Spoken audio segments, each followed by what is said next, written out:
Center for Civil and Human Rights grew out of wanting to bring the civil rights legacy to people who didn't know it and connecting it to human rights issues today.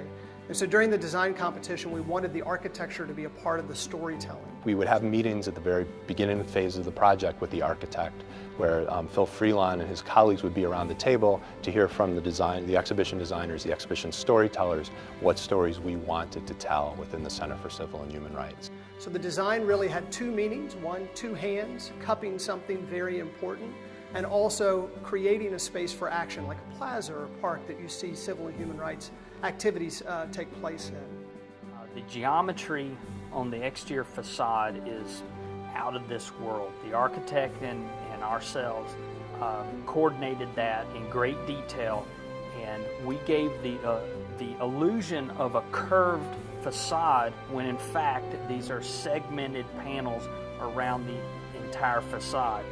Well, we chose the Medellin product because we knew that we needed a product that could stand up to just the natural environmental impacts that a building will have to go through. But we also needed a material that was flexible and could be molded into the complex design. These panels had to be specifically designed to fit this particular building. These two dominant large curvilinear walls that form a shared space for collective action, they're 70 feet high at their highest points.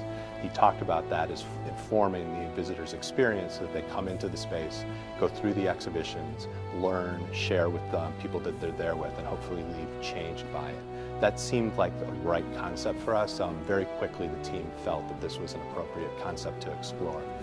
The idea for Trespa really grew out of the fact that we wanted the walls to be patterned, almost like a whole group of people marching, individuals making up the greater whole.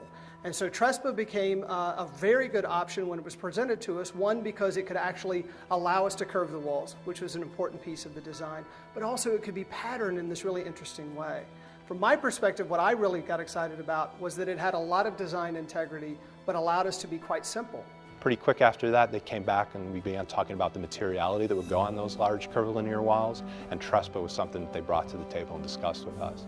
We again very quickly thought that this was a great idea because the ability to cut the pieces of Trespa, the variety of shapes that we could make, the way it could fit onto the curvilinear walls, the fact that there's an iridescence or a sheen or a grain to the panels allowed us to invert some of them, and it makes the wall look like there are 4 colors when there really are only 2 colors. We chose the colors to mimic that of flesh tone, of skin tone. There are only 2 colors used on the project, Roman bronze and amber, but the way the geometry and the ability to rotate the panels 90 and 180 degrees gives the illusion that there are many, many different colors on the exterior facade. We knew the shape of the building would give us greater options or greater appearances of more than just 2 or even 4 colors, that it would just give us a nice rainbow of within the flesh tone family.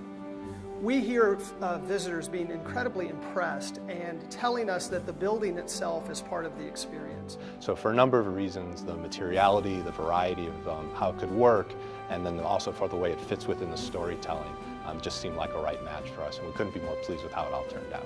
Really, the architecture is unlike anything else that's in Atlanta. The material using Trespa has not been done very much around the city, and they also want to read something into the design. So we hear people talking about that the building represents past and present, that it represents civil and human rights, that it represents domestic and international issues, that they can see the color of people's skin in the materiality of the Trespa itself. So it represents all races, which is part of our storytelling.